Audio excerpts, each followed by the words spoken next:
تعال افكرك في 14 ديسمبر سنة 1947 ايه اللي حصل؟ اللي حصل ان وقتها كان نادي ريال مدريد الاستاد بتاعه اسمه شامارتين القديم او شمارتين بس وقتها. وقتها سانتياغو برنابيو رئيس النادي راح خد قرض من البنك الصناعي عشان ياخد ارض جنب استاد شمارتين.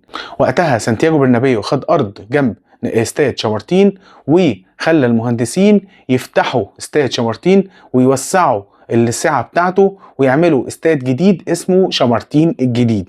وقتها الاستاد دوت ما كانش حد يعرف ان هو هيبقى اسمه بعد كده سانتياغو برنابيو على اسم رئيس النادي اللي هو اسسه واللي هو يعتبر كمان بناه.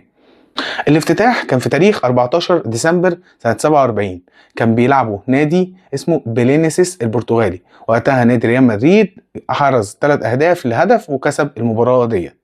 الاستاد تقريبا سعته كانت 74,000 متفرج. وقتها كان 27,000 متفرج عندهم مقاعد ان هم يقعدوا عليها، والساعة الباقية كان وقوف. كان وقتها الاستاد بيبقى جزء منه في مقاعد والجزء الباقي متفرجين بيقفوا. اللاعب اللي احرز اول هدف اسمه بارينجا.